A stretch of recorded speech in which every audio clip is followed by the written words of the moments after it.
telling, isn't it, really? Because if you're a Christian, you believe in what God says. Within the Bible, it says we've got eternal life.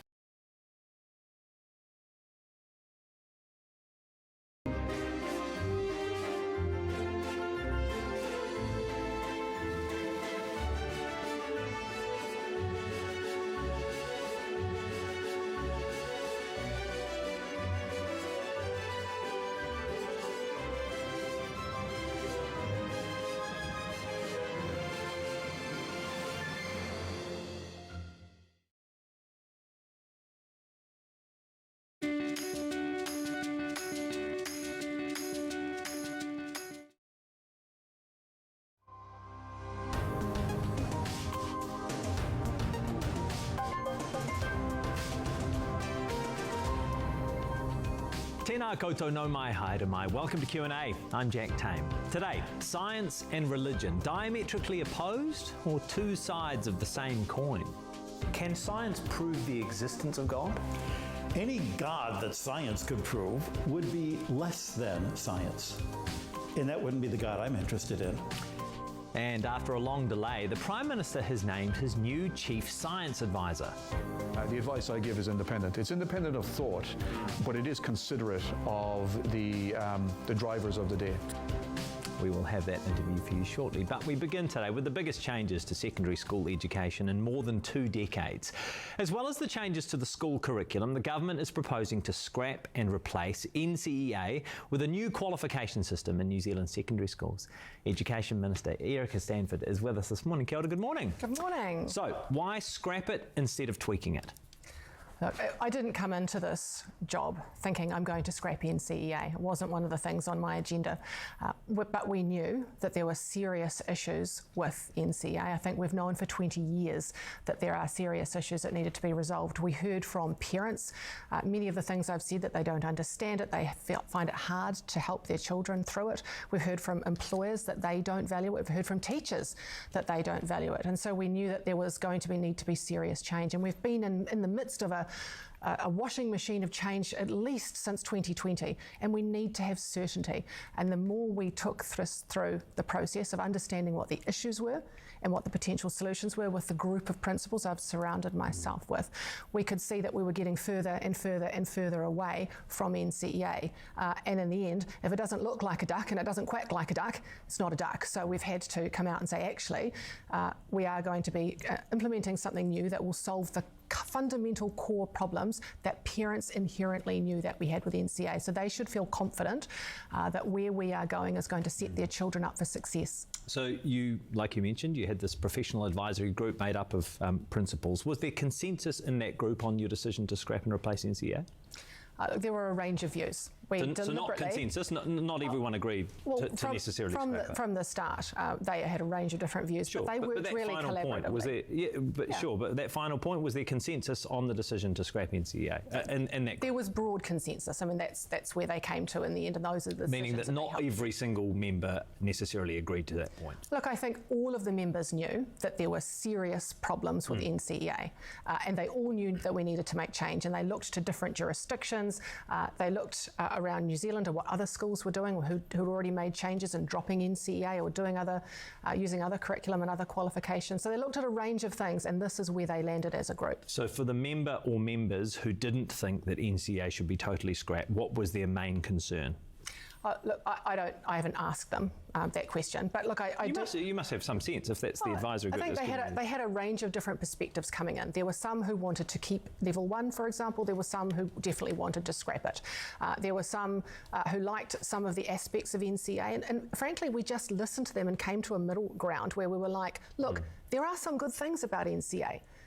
And we want to retain those, like the VET pathways, like some of the flexibility, like internals and externals. Yeah. So how do we take what you like and how do we create something that has those aspects but also has the academic rigour that the rest of you are talking about? So it was very much a coming together. So one of the things that you do like about NCEA, and you make this clear in the discussion document, is that you want to maintain common standards for assessment versus a return to the old school system whereby you had students who were kind of compared with one another, scaling in school cert.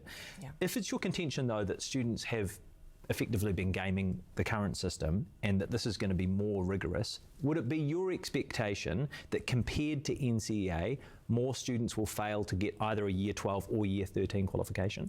Well, what we already know is that children are not getting NCEA already. That is a problem that we have today. Yeah.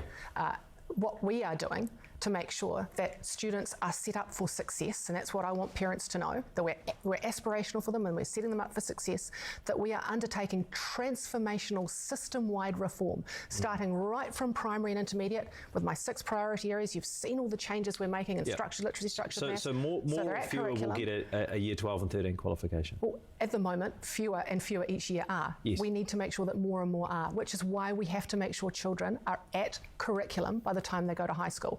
That is dropping year after year. We've got to arrest that decline. Children are not going to get NCEA or the future qualification unless we can make sure when they hit high school they're at curriculum. Yes. Hence the transformation. Hence all of the supports we're putting in at intermediate at the moment. Tens of thousands of children next year are going to get one-on-one maths tutoring. We're going to make some announcements shortly around reading and writing for that group as well. So we're taking a system-wide response here, and also those young people who are at high school, we are taking a names, numbers and approach. So we know exactly where they are, we know what their needs are, we know which school they're in, and the ministry are surging in support. So to my question though, so let's take the year 2035. Would we expect that as a percentage of the overall high school student population, more or fewer students will be getting a Year 12 qualification? That is the goal of all of the system-wide transformation I'm doing. More students getting a and great same with Year 13? Of course, that's exactly where we're heading. That's why system-wide transformational change. I understand. So a fifth of school leavers today leave school before their 17th birthday. Do you personally support raising the age at which kids can leave school? I think it's a conversation we need to have. Because you we don't have want a position? My personal position is I want students to stay at school as long as they can, because we know the longer you keep a child at school, the better their outcomes. We know that. The earlier they leave, they don't have as good a life outcome. So we want children to stay till the end of Year 12 to do their new qualification, because that is going to be the foundational qualification. Of course I want them to stay. That is a conversation that we're going to need to have. At the moment, students are twice as likely to get an excellence grade in an internal assessment marked by their teacher than an external assessment marked by someone else. Why is that? Well, look, that's one of the core problems that we're trying to solve for with NCEA. And there's a couple of things we're currently doing.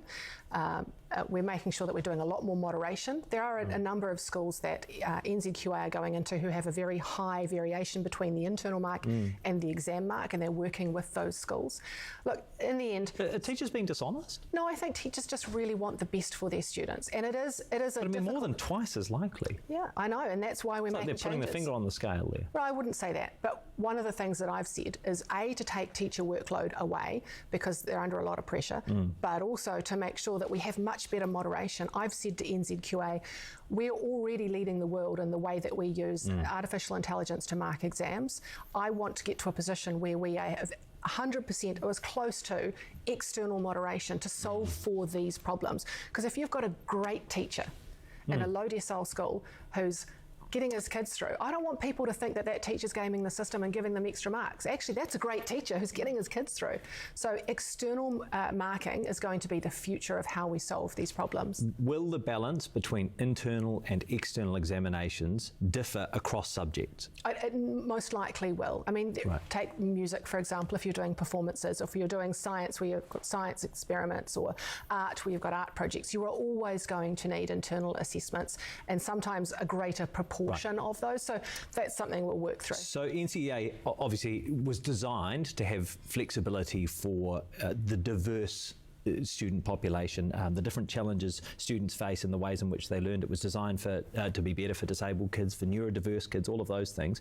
Recognising that you want the absolute best outcomes for the largest number of students possible, looking at it critically, who does the transition to a less flexible system risk underserving? Well, I don't think that we are throwing that baby out with the bathwater. We are retaining some of that flexibility. We're making sure that there are internals versus externals. We're making sure we've got. Who do you think's greatest at risk, though? I'm not sure that there is a risk, because we've thought very carefully about those exact students.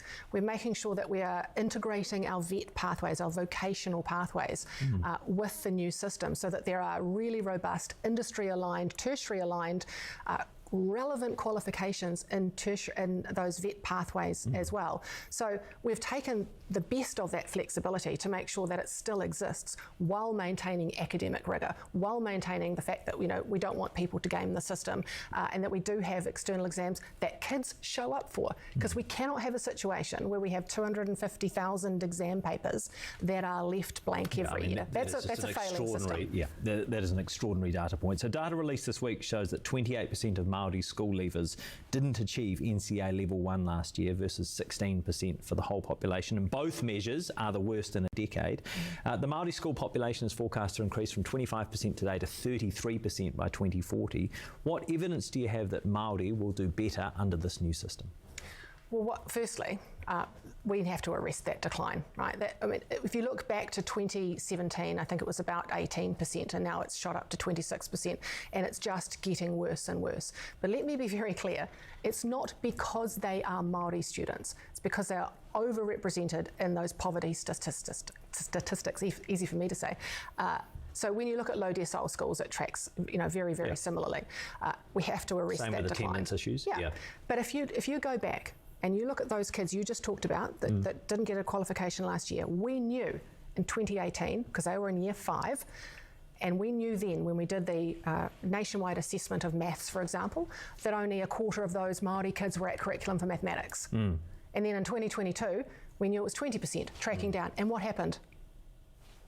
What did we do with it? What fire was lit under the previous government to go, oh my gosh, we have got a cohort of Māori kids and low decile kids that are going to not get NCEA. They did nothing. So that's why transformational change for those Māori kids, because when they turn up to school, they will be learning to read using structured literacy. And we've seen the greatest impact for reading of Māori students, structured literacy. The greatest impact for mathematics, structured mathematics. Explicit teaching, single cell classrooms, for goodness sake. We know that when we put in this evidence-based resource all the way through primary and intermediate, we're going to give these kids not only tamariki Māori, but also the kids who need an education to change their circumstance the most, to wrap that protective cloak around them. This will make a difference. So documents obtained by Radio New Zealand show the Ministry of Education couldn't agree on a definition of the key principle that was underpinning your current curriculum overhaul. You said you wanted to create a knowledge-rich curriculum, but even though the Ministry had already published the primary school curriculum and the draft English and Maths secondary curriculum, a progress status report from within the Ministry said, quote, "We do not have a clear definition of a knowledge-rich curriculum." So if the Ministry is publishing a curriculum before it can even agree on the defining principles, how can anyone have faith in the curriculum's integrity? Well, I think if you look now at their response, they are very clear on what a knowledge-rich curriculum is. But you see, they're putting the cart before the horse, though, right? If they couldn't agree on that before they're publishing it. Oh, look, no doubt, it's a huge change. We've gone from a 3-yearly based curriculum that's based mostly on soft skills, future problem solving, to a knowledge-rich curriculum. How can we have faith in a knowledge-rich curriculum if the Ministry didn't know what it was before they published the curriculum? They know what a knowledge-rich curriculum is. Well, they do now, maybe, but they've done the curriculum. You go back and look at their response to that. They knew very well what a knowledge-rich curriculum was, and I certainly do. And we've got international experts we do not have a clear definition of a knowledge-rich curriculum. It really looks like they didn't. The results speak for themselves, because if you go and look at the primary and intermediate and maths and English curriculum, extraordinarily well received. In fact, Emeritus Professor Gavin Martin of mathematics said it was world leading. So they clearly knew what a knowledge-rich curriculum was, because it has been extraordinarily well received. It's being implemented in 97% of our schools. Teachers' feedback, and the feedback we're about to get a report from the Education Review Office, because I've got them watching me the whole time to make sure we're implementing it well and it's working. I mean, they're about to come out with a report that is very complimentary on the implementation of this new curriculum. So am I concerned? Absolutely not. We've just delivered a world-leading education curriculum and that teachers love. Yeah. So you're asking teachers to introduce a whole new curriculum, which has been delayed and at times has been subject to confusion. And now a whole new qualification. You yourself just talked about the washing machine of change over the last few years. Annual inflation is at 2.7%. On top of the regular pay advancements that teachers receive, you've just offered them a 1% annual pay increase. Do you think that reflects the complexity of the work they have ahead of them? Look, firstly, you know very well that we are in the middle of collective bargaining, and it's not something that I can talk about. However, what I will say is that, God, I hate that phrase, what I will say. What's important to note, Jack, is Where did that come from? I don't know, but I shouldn't say it. What is really important to note is that not all investment comes through a collective bargaining process. Not all change comes through a collective bargaining process, and nor should it. Every single budget I have listened to teachers. They said to me, one of our biggest challenge is around conditions. We've got a huge challenge with learning support. We've got children that we are unable to get off a waiting list and get the support they need. I surged in $750 million, the largest investment in a generation of learning support. They said they wanted learning support coordinators. Every school's getting one. They said they wanted more teacher aid hours. I'm delivering I can tell you, they say they want more than 1% a year. Well, like I say, we're in the middle of bargaining. I'm not going to talk about that, but it's important to look at everything else that's been surged in around conditions to make teachers have all the tools they need to do their job. Under the changes passed under urgency by your government, primary school teachers now face an extremely difficult pay equity progress. Secondary school teachers have had to totally cancel their pay equity claim. Is that fair? Look, Cabinet came to a decision, and it was a collective Cabinet decision, and we had to draw the line somewhere. And there were always people who are going to be above the line and people who are going to be below the line. And whether or not the teachers' claims would have progressed under the old system is hard to know. There are many different things that they need to meet. And the same now. I mean, they're free to bring a claim. They should bring a claim, and they will be assessed on their merits. And who should they? I mean, I've asked this to the minister responsible. Who should they compare themselves with? Because under the new framework, it's almost impossible to see anyone comparable that teachers will be able to compare themselves with. Secondary school teachers have had to totally cancel their pay equity claim because of the change from 60 to 70%. My question for you, though, is it fair? Well, the question before was it fair with the comparators we had then? And no doubt you've talked to the minister responsible for this, as you've already said, and those are questions for her. But we are trying to make the system fairer, more transparent, and make sure that we can continue to honour those into the future. And so that's why the settings were put in place. Cabinet made that decision. Are you open to extending the consultation period for the changes to the qualification? Look, as I've just said to you, we have been in the washing machine of consultation and change that has not gone well for years. We need to give teachers and the sector and parents clarity about what is happening. We are on a timeline. 6 weeks is plenty of time for consultation. We have spent a year with the top principals from around the country who have fed into this. We've identified the issues, we've identified the best solutions based on their input, and now we're taking this very high level plan to the sector to have their feedback. 6 weeks is plenty of time for them to do that, but we need to get on with this. We've been talking about this for 20 years, and I've already got parents saying to me, can you bring this forward? So we've got to just get that balance right between pace and giving teachers the time to implement this well. All right, we will be back with Erica Stanford in a couple of minutes.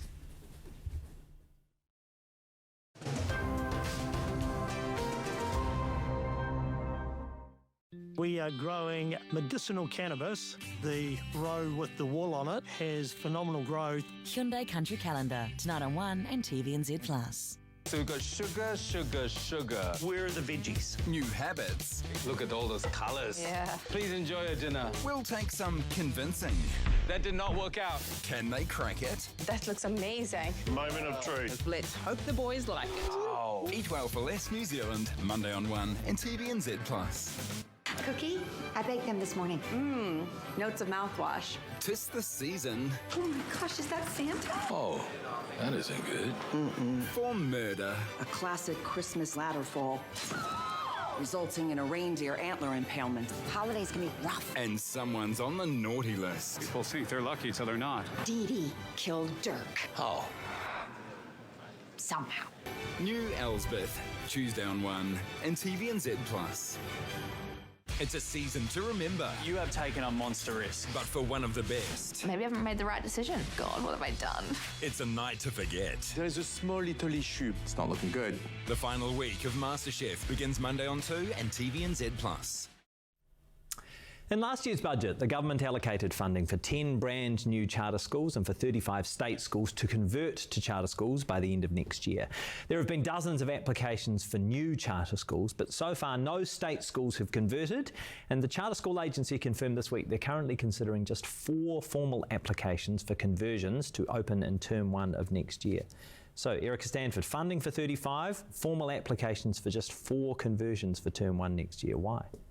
Well, look, that's a question you're going to need to put to Minister Seymour. As you know, he's the Minister responsible for charter schools. Well, you're the Minister for Education, and having read the Cabinet Manual, I'm sure you will know that ultimate responsibility lies with you. So why don't... read the Cabinet Manual, yes. Look, you're right.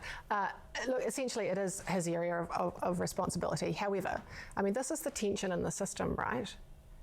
You put something different in, and it's supposed to make me go, actually, we need to up our game so we don't have people leaving and wanting to convert to charter schools. And that's exactly what I'm doing. I don't want schools to leave and become charter schools. That's why transformational change, a new qualifications framework, structured literacy, all of the resources and professional learning and development. That's the tension in the system, which it's the rising tide, right? All boats. So you're saying that because you're doing your job well, more schools don't want to convert into the charter schools that your Associate Minister supports? And David and I had this conversation early on when we talked about charter schools and converting schools. And even he said to me, that's the point. Because at the moment, what is there to hold? Is that what he said? Yeah. Well, he did say to me, he said, this is the inherent tension in the system. Yeah. Because otherwise, who holds the system to account?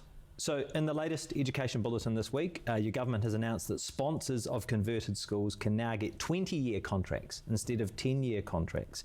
And you're going to introduce legislation for 2 other changes that'll make it more lucrative for schools to convert. So if you don't want schools to convert, why are you now making it more lucrative? Again, it's about the tension. Of course I don't want schools to leave the mainstream, and that's my job to make sure that they look at what we're doing and going, I want to be a part of that. But actually, if we start lowering our standards and letting them down, but you're not lowering, need to have another you're not lowering the standards. I'm not. You're making it more lucrative on the other side of the equation for schools to convert. Well, those are questions you'll have to ask David Seymour. But my job is to make sure we're doing the very best for the mainstream. Has the demand for charter school conversions matched that which your Associate Minister publicly promised? Well, clearly it hasn't, and it's something you'll need to raise with him. In principle, could the money that was allocated in last year's budget for those 35 school conversions by the end of next year have been used in other parts of the education system in the meantime? Well, it's not money that disappears, Jack, of course. But it is money that could have been spent, like it could have been spent over the last 12 months, for example, in other parts of the education system, right? And no doubt, if it's not used, then it will be repurposed into something else in the education sector. The average salary in the Charter School Agency is now more than $140,000, not including the CEO. The establishment budget for the agency is $10 million. Do you think that represents good value for money? Well, again, those are questions for Minister Seymour. You should get him on the show. And we do, don't worry. Excellent. But I mean, you're the Education Minister. The Cabinet Manual is very clear. Got my hands full at the moment with massive transformational change, structured literacy, structured maths, the new qualifications framework, and he's responsible for that area. It's interesting that you're declining the opportunity to confirm that represents good value for money. The Ministry for Education has... Put words in my mouth. Oh, well, yeah, please, take this opportunity then. Is it good value for money? You'll have to ask David Seymour. The Ministry for Education declined to reprint a book for young readers because it had too many Māori words for the structured literacy phonics-based approach. I think it was a year 1 book, for very young readers anyway. There were 6 Māori words, and even though those words are in common use, so words like koro, wharenui, karakia, the Ministry declined to reprint it in the form that it was previously being printed and instead sent it out to schools for teachers to read in a big version. Do you support that decision? Look, I absolutely do. It was 1 reader of 75. All of those 75 readers contain high-frequency te reo words. The issue was one around what we call scope and sequence. It's essentially when you are teaching a 5-year-old to learn to read English, you do it in a certain way. You build up sound after sound and then combination of sounds in a structured way. English is already difficult as it is, and there are a number of words that don't follow the rules you have to remember, so they're called heart words. And when you add te reo words in, they also have to be remembered as heart words, memorising the whole word because they don't follow the same vowel sounds. And so that particular book didn't fit with the scope and sequence of all the books, and so we've sent it out to every school as a big book. It's you know, I think the right thing to do. But what I would note at the same time as we've done this, we've also created that exact same resource for the first time ever in Te Reo Māori. We've never had a set of books for learning to read Te Reo in a structured, decodable way. We created those and they're available to use not only for Māori medium kura kaupapa but also for the mainstream. Are you concerned about the impact on international students with the changes you're making in the education system in the moment? In particular, I mean, everyone's been bagging on NCEA pretty hard over the last week. Can you anticipate that there might be parents of international students, prospective international students, who say, you know what, let's avoid New Zealand for the next few years? No, I don't think so. And I've been very clear in every interview that I've done, and you've heard me talking very positively about if you still work hard at NCEA, it is a good qualification. There are things that we can strengthen, and we are, but my message to parents who are currently going through it, like I am with my son who's in Year 9 who will be doing NCEA, if your children are working hard, it is still a good qualification that still opens a lot of doors and will get you into top universities if that's what you're looking for. And so my message to international parents is exactly the same, because it's not just about the qualification, of course, it's about the amazing experience that you get here with the wonderful people and the education system. A couple of final questions on your other portfolio. So figures obtained by RNZ show that only a third of the $774 million abuse and care redress and reform package is going to go to survivors. But the figure that really stuck out to me is that for every $2 that's going to survivors, about $257 million, more than $1 is going to civil servants and administration fees. Is that just? Can I start by saying that we explained to RNZ all of those figures, and they refused to actually print what is the truth. So is that incorrect? 257 to survivors, 129 on civil servants and administration fees. Are those numbers incorrect? Redress is more than a payment. Yes. You don't show up to me and say, I was abused in state care, and I say, here is your payment. Of course, right? that's why we call it redress. Yeah, yes. Exactly. So it's so much more than that. We also provide services. So if you come to me and you need mental health support or other services for your well-being, we provide those. That's included in that other package of money that you're not including. Secondly, we pay their legal fees as well. That's not included. Thirdly, the person that you deal with when you come to the government has to be extraordinarily well trained. It's not just here's your check. They are a case manager. They go through a long process of listening to your story, of believing you, of helping you get access to your records. That's another cost. So when actually you look at what I would call back office, which is our computer systems and our IT and our actual staff cost, that's only 7%. Redress is more than a payment. It is a full wraparound service, and it was very naughty of RNZ, and I complained to them at the time for characterising it in such an awful way, because that is not the reality. Redress is more than the payment. It is all of those other things. And finally, with your immigration portfolio in mind, you are announcing 2 new seasonal work visas today. Just very quickly, what are they? Sure. Look, we know that we need to grow the economy, we need to be more productive, and we need to have access to skills when we need them. And the sector have long been calling out for surge capacity in peak times. So if you think boners and slaughterers, on the one hand, those sort of lower skilled workers in areas where it's very difficult to get Kiwis to work in those jobs, or there's low unemployment. And then also those very highly skilled people who travel the world. They're like your snow sport operators, your combine harvesters, your sheep scanners. So 2 new visas that allow those highly skilled people to come in as many times as they like over a 3-year period, and also for the lower skilled people to come in for up to 7 months to surge in. This is all about economic growth, because as you know, we're trying to reverse the car out of the ditch. She's tough after what we've been faced with, and the opportunity that I have in immigration are those short-term levers to help improve the economy, and that's going to do that. We appreciate your time. I know it's been a big week. Immigration Minister and Education Minister, Erika Stanford, kia ora. If you want to contact the Q&A team, please kōrero mai. Flick us an email, q&a@tvnz.co.nz. After the break, we are on the farm with the Prime Minister's new Chief Science Advisor.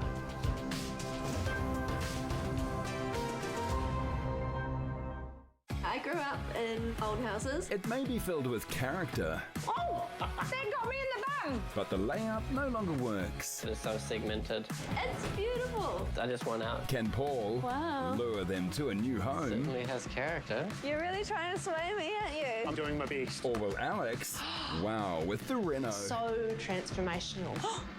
I'm stunned right now. So, do you love it? New Love It or List It New Zealand tonight on 1 and TVNZ Plus.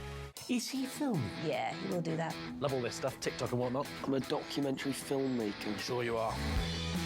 I'm not having an affair. That didn't sound innocent. It is innocent. Here we go, streaming now, TVNZ Plus. How many bones are there in the human body? Oh, I've no idea, because nobody agrees. What exactly is a fart? So this device, which we colloquially refer to as the Thunderfunnel. That's great. Why is cold water good for us? You going to join me? No. What does digestion actually look like? Are you wearing it overnight? Absolutely. These answers and more in the brand new 3-part series. Get ready to see yourself in a whole new light. Wonders of the Human Body starts Monday on 1 and TVNZ Plus.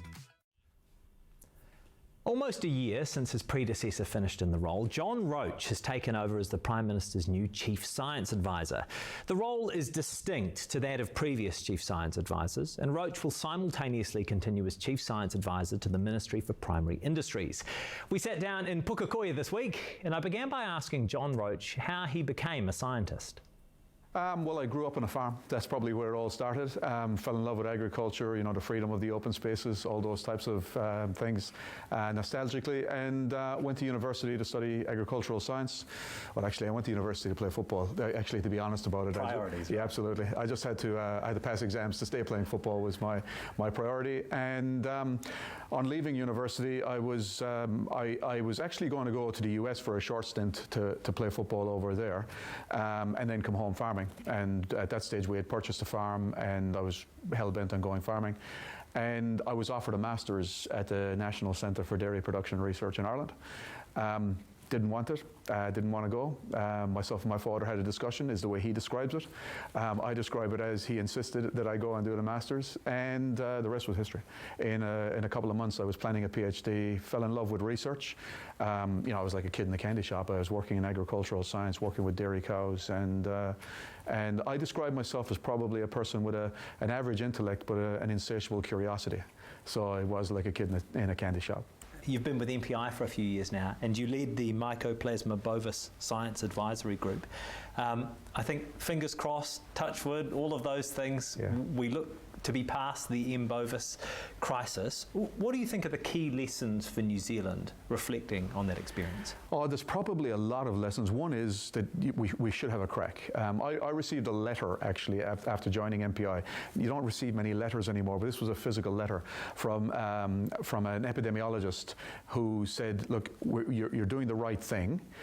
You can always go into long-term management after failed eradication. So sorry, when you say it's good to have a crack, good to have a crack at eradicating rather than managing. Absolutely. So, and that's what the epidemiologist said, that you can always go into disease management after failed eradication. You can't do the opposite. Once you're into management, the idea of eradication becomes a pipe dream because you will have too much of it in the country.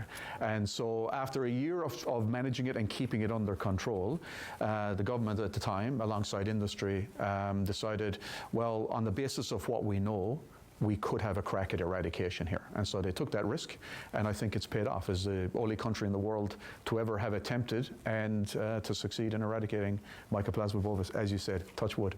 How do you think about the tension between the economic benefits and the environmental impacts of dairying in New Zealand? It's all agriculture. The reason why it's dairying in New Zealand is the size of the dairying footprint. You know, we've got a very, very large dairy industry. I think I look at it on both sides, and my research career was in both sides. So, you know, I looked at animal production, led the animal science team, but published a number of papers looking at what are the factors contributing to dairy's footprint, particularly nitrogen loss to groundwater. So I think a lot of the criticisms are looking back historically at what we should have done if we could go back and do it it again. I think we've made those learnings, and therefore we've got the opportunity to improve on that footprint, which a lot of farmers are doing, and look at land use change in a different way now than we would have 20 years ago, 30 years ago, 40 years ago. When you think about the impacts on groundwater, but also the impacts on our carbon emissions profile, do you think that the number of beasts in New Zealand is sustainable over time?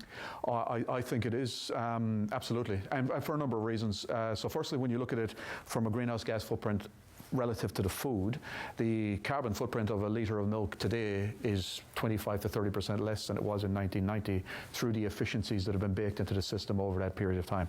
Now, that's a litre of milk. Obviously, we look at it at a hectare basis and at a national level, and we need to look at that. But the government, successive governments now have invested large volumes of money in developing technologies that will allow us to have a really productive industry, driving our economy, and with a lower footprint. So, we're investing in genetics, we're investing in probiotics, we're investing in inhibitors, we're investing in vaccines. And I constantly marvel at this because I've spoken with different groups over the last 4 years about these technologies. And if I go back 3 or 4 years, I was promising, by 2030 or by 2040, these technologies would become real. Those technologies are actually coming real right now. We will, as in we, the royal we in New Zealand, we will launch a slow-release bolus that has an inhibitor that knocks methane down by approximately 70% in beef cattle later this year or very early next year. So that's how close we are to the technologies. What about dairy cattle though? And well, we've got a number of programs invested in that as well, and we've got some products that work right now as well. So I actually look at this with a glass half full kind of attitude. I think we're investing the money, we've seen the innovation globally, and it is a global problem. And that's, again, one of the great things is the global science community has come together behind this. Food security is critical. We've got an increasing global population. They will require high quality proteins. Dairy and red meat offer a number of those high quality proteins and micronutrients. And yet we've got this challenge around greenhouse gases. And so I'm very confident we will have the solutions. We will be able to have our cake and eat it too. In what ways is your role different to that of the previous Prime Minister's Chief Science Advisors? I suppose a key difference is that they were seconded in from university environments as almost independent contractors and therefore to provide advice to the Prime Minister in that capacity. I'm a public servant and have been seconded from within the public service, and I remain a public servant. So the freeness and the frankness of the advice, there's no difference. That's what he wants me there for. But obviously, I abide by the public service rules. That's a little bit of a difference. So I looked up the terms of reference for the previous appointee, and it was really clear that they were independent. Yes. Your job description doesn't have the word independent in it. I mean, is that a meaningful distinction? What impact will there be in losing that explicit reference to independence in your job description? I don't think there's any reason. If I look back at Dame Juliet and Sir Peter's role, I mean, they provided independent advice in a contextualized way. And I think that's one of the key things that scientists sitting outside the system need to understand, that we tend to have specialties, and therefore our focus tends to be on that specialty. We really need to understand the other science areas that are also feeding into a decision-making process. And the real role of the Chief Science Advisor is to be able to gather all of that evidence together and provide a contextualized and considered view into a decision-making process. Remember, it's not all science-based. It's certainly evidence-led, but there are other factors, legal factors, treaty factors, etc., that need to be taken into account in all that decision-making. And did that happen previously? Absolutely. Yeah, right. So I don't see it as being, I actually hadn't looked at it in sufficient detail to say that the word independence wasn't in there. The advice I give is independent. It's independent of thought, but it is considerate of the drivers of the day. To be totally clear, in the terms of reference for the Prime Minister's Science and Technology Advisory Council, for which you are the Deputy Chair, the word independence is in there, but in the job description, it was just a distinction that I noted, and it's intriguing. So the previous science advisors, I think they sort of synthesised evidence and independently provided it to the Prime Minister, and they looked at things like 1080, gang harm, food waste, 5G, AI, cannabis. So will you be doing that? That's not part of the role as yet. Now, obviously, the key focus at the moment is the science reforms. Whatever way you slice and dice it, we're going through major reforms of our science system, both in terms of the form of our public research organizations, but also the ecosystem of our science funding landscape as well. And that's the key focus at the moment. That once we have those in a place, the Prime Minister may request other things. So is anyone doing that role? Multiple people do that. You have a lot of think tanks that do things like that. You'll have a lot of academic groups that'll do things like that. No sort of independent single advisor, as per the previous system. It's just a distinction, right? That's exactly right. Right, yeah. So I mentioned the Prime Minister's Science and Technology Advisory Council, and the government has made it really clear that the purpose of the council, or one of the central purposes of the council, is to leverage science and technology to drive economic growth in New Zealand. It is notable that many of the members on the council come from an agricultural background. The focus on economic growth is deliberate. There's no question about it. New Zealand's productivity relative to our OECD partners is not good. Treasury or the Productivity Commission have said that our productivity growth is 50% below the average of the OECD and 33% below Australia's. So that doesn't place us in a good place. And what the Prime Minister has quite readily acknowledged is that science and innovation are a key factor in driving a modern economy. So has been a stellar champion of it. We've had a number of conversations about that, and that has come to the fore in all of those conversations. So economic growth is really important for us to be able to afford the social investment in hospitals, schools, everything else. So it's not a singular focus on economic growth.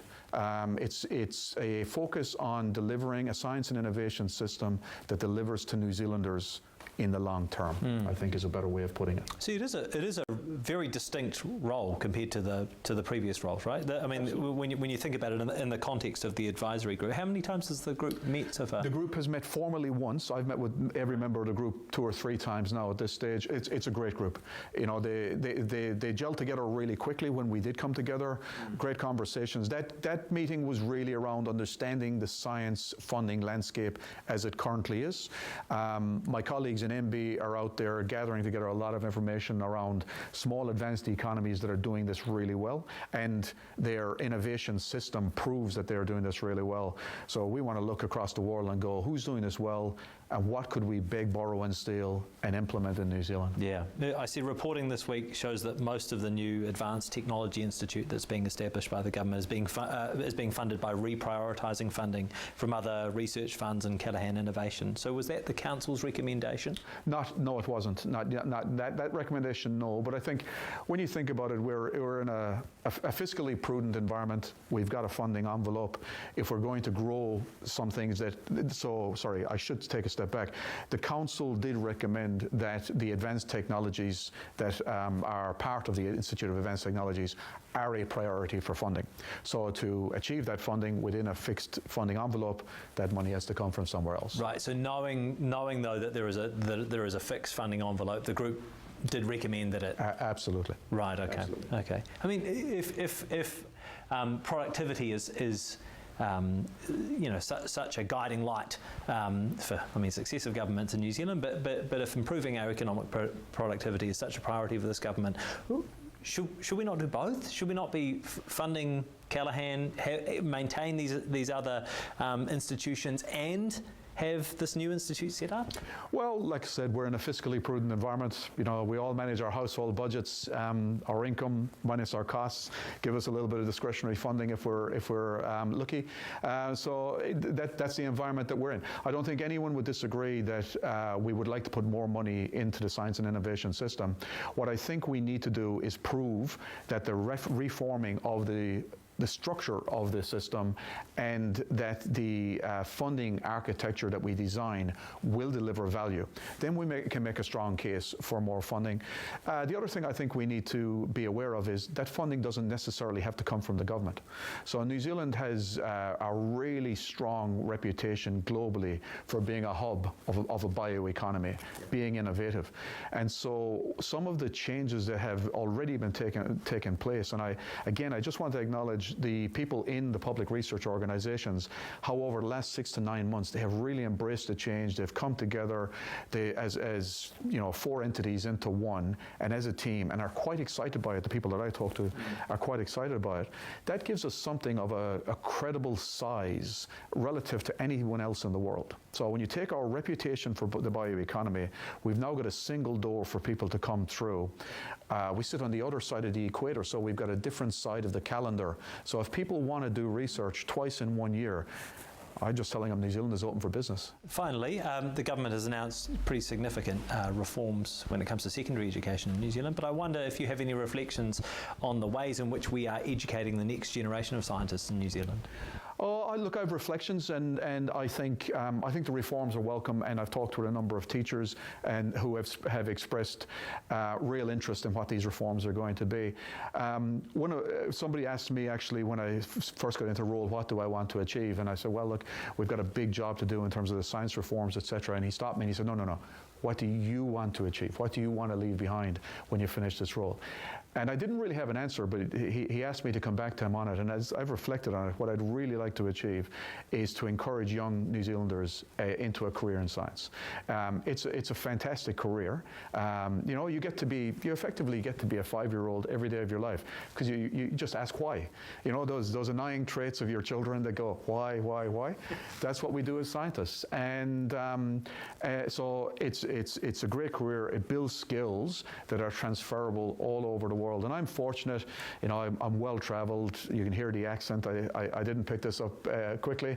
I've spent time in Australia, I've spent time in the US, I've traveled widely for conferences, and I've got to work with really brilliant people all over the world. And so one of the things I would like to do is encourage New Zealand children to study science at university, and to take the next step into postgraduate work and hopefully a career as a scientist afterwards.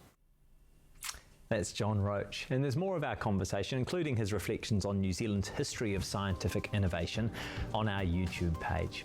After the break, is there tension between religion and science?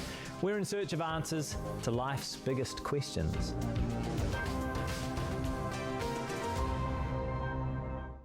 Morning, sis. Will? Sounds like you need a distraction. Oh, God, please distract me. Things are heating up. Well, hello. Mind on the job. And it's not just the water. Death by sea creature is very, do not say fishy. Well, I didn't kill anyone. She's back on the case. I don't want to be called a murder woman. People call you that. And causing ripples all over again. Is everyone you meet just a potential murder suspect? Yes. New My Life is Murder, tonight on 1 and TVNZ+. He was your friend, but you killed him. Why? You need to get Daniel Brennan back in prison. More lies, more broken promises. So much for second chances, eh? Reunion, streaming now on TVNZ+. Welcome to Beat the Chasers. Any advice how to become a chaser? If you work hard at school, anyone can be a chaser. If you don't work hard at school, you can be a host, so it works both ways. New Beat the Chasers, Wednesday on 1 and TVNZ+. Have you ever had a crush that you wanted to act on? Can be our little secret. I have a bit of a crush. Time to give in to all your fantasies. The Couple Next Door. New season streaming now, TVNZ+. They're back on home turf. Feeling a little bit nervous. For their biggest adventure yet. When. It's too hard already. Well, who knows what is about to happen here? Tipping Point Australia Travel Guide Special, tonight on 2 and TVNZ+. He's worked for the likes of Harvard, MIT and NASA, but astronomer Guy Consolmano says he now has more freedom in his research than ever before. Brother Guy is director of the Vatican's observatory and has been touring New Zealand this week. We sat down at Wellington's incredible space place, and I began by asking him why the Vatican maintains an observatory.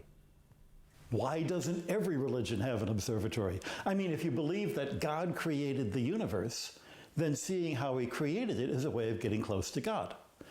That's what I'd like to say the reason was. There was also a very practical reason.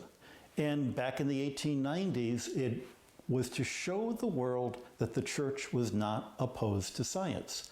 But even after, I think, the 1890s and those reasons, there's still this myth out there that somehow religion and science are opposed to each other.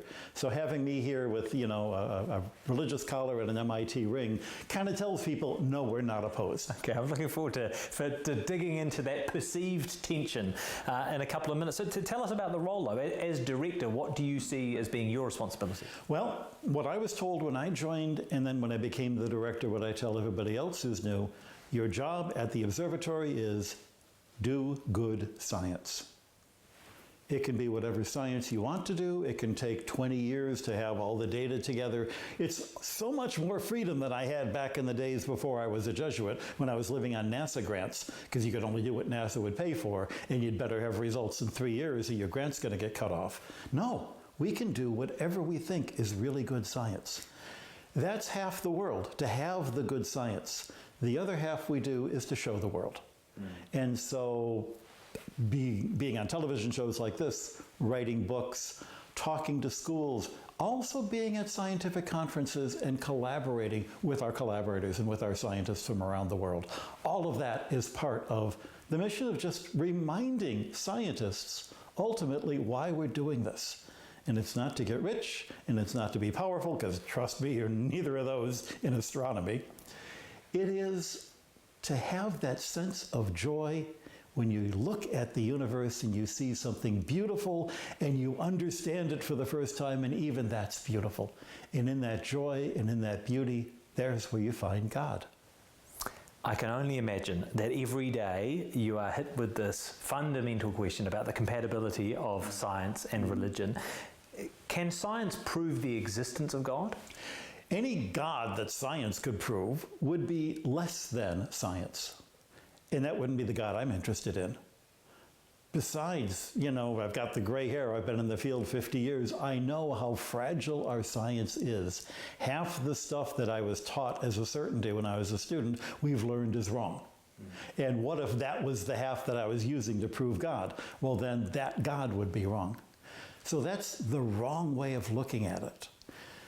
If you believe in God, then you can see God's joy and handiwork in the things you see in science. You say that you can see God's handiwork in your scientific studies. Can you give us an example? Well, a sense of God's personality. Years ago, I was studying meteorites, that's my field, and I'm doing various measurements. I measured the metal content using magnetic properties, and I measured the metal content using density properties, and by golly, they match. And they matched in a way that I didn't expect. And there was this beautiful curve, which was just a little more complicated than I thought it was going to be, because it's telling me something new that I hadn't even thought to think of. And as I'm looking at this screen with all the data plotted on my computer, thinking, that 5 people in the world will understand what I've done, but those 5 people are going to be thrilled just like I am, I felt God looking over the shoulder going, isn't that cool? I bet you didn't expect that. I cannot profess to understanding those density principles at anywhere near the level you do. You're not one of the 5 people. No, I'm not. I'm certainly not one of the 5 people. But to push back on that, would an atheist or someone who was certain in the belief that a God does not exist, would they not look at that and say that kind of dual property of being incredibly complex and yet incredibly simple, is that not simply evidence of the wonder of science and the wonder of physics necessarily? And why should that bear any relationship to a greater power? You're absolutely right. And that's why I can't use that to prove the greater power, because their reaction is absolutely correct. To put it another way, I say there is a God, but both my atheist friends and I have to agree there is an, oh my God. There is that moment of surprise. In fact, there aren't as many atheists in the sciences as you would think. I discovered that when I became a Jesuit, having been a scientist 20 years, and all my friends going, you go to church? As if I couldn't have told. And then they say, let me tell you about the church I go to. And I go, you do too? There's 2 of us?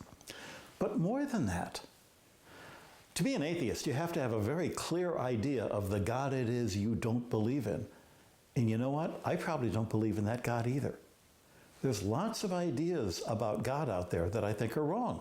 Just as there's a lot of ideas about meteorites out there that I think are wrong. And what we try to do is to winnow through the ones and figure out why they're wrong and where they go wrong and how I can get closer to the truth, knowing I'm never going to get at the truth.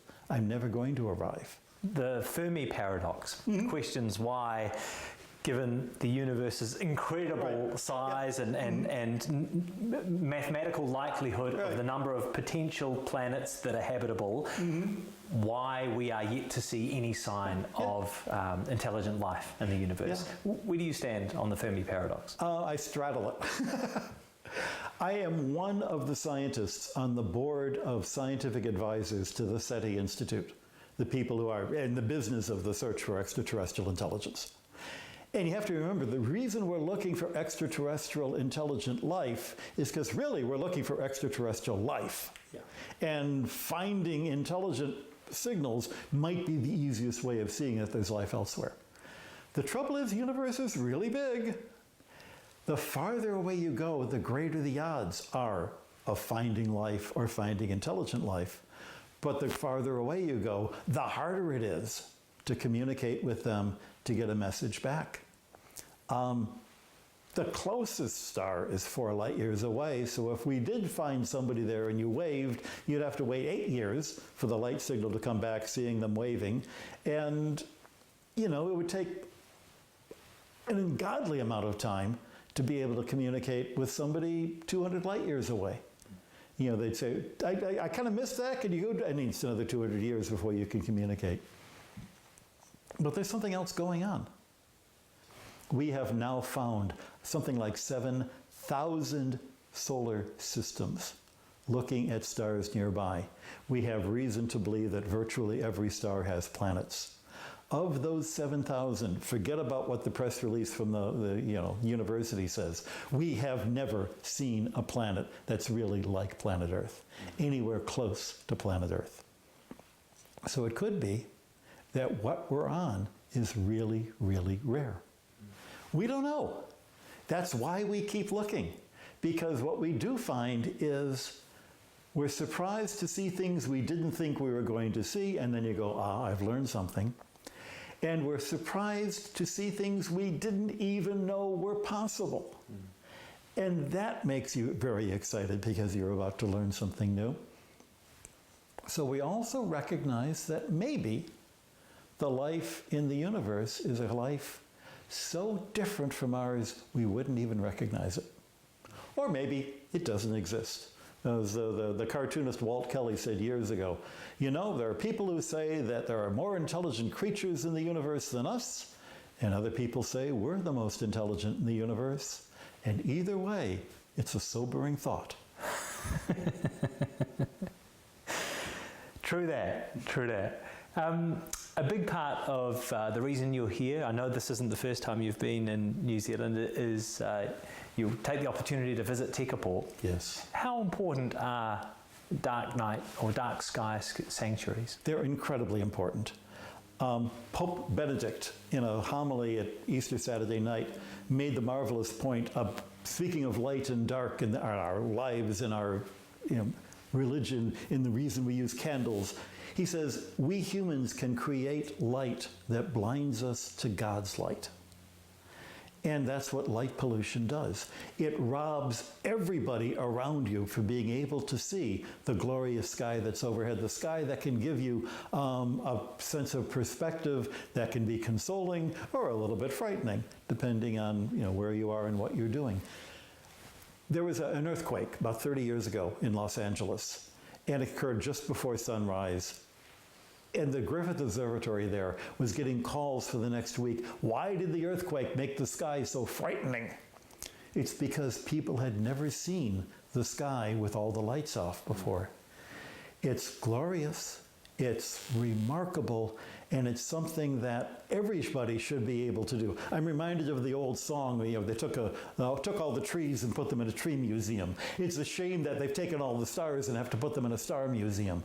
There's no reason why we couldn't have dark skies, even in Wellington, even in Auckland, if you just had sensible lighting that puts the light down where you're walking and stops putting the light up in the sky where it's not doing any good. You are about to finish up in the role. You're into your last month now. Is there an unanswered question, be it theological, cosmological, astronomical, that keeps you up at night that you would love to see answered? Well, there's the really technical one of, explaining why the porosity of my meteorites is exactly the way it is. Oh, it would you take, and I both. Yeah, it would take 20 minutes to explain. I'm happy to do it. The bigger one is simply, how did the planets get formed? And that's always been a focus of, since I've started studying planets 50 plus years ago at MIT. We've had a number of theories that we've been able to count out and discard. That's progress. We have an idea of this piece works and that piece works, but there's still the gap in between we're not able to do. Nowadays, we can actually see planets being formed around other stars, something I never thought would happen. The ALMA telescope in Chile and, of course, the James Webb telescope are giving us fabulous data on this. I wish I could live another 50 years to find out what's going to come next. That's Brother Guy Consolmano. Thanks again to the amazing team at Space Place, and you can see more of our conversation on YouTube.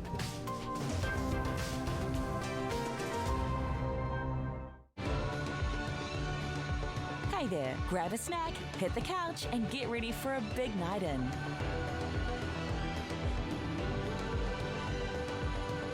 It's a fun one here on One. 4 celebrities and their loved ones You're going down. are racing from the Amazon to the Andes. What have we done? I'm gonna eat, pray, love the hell out of this. Celebrity race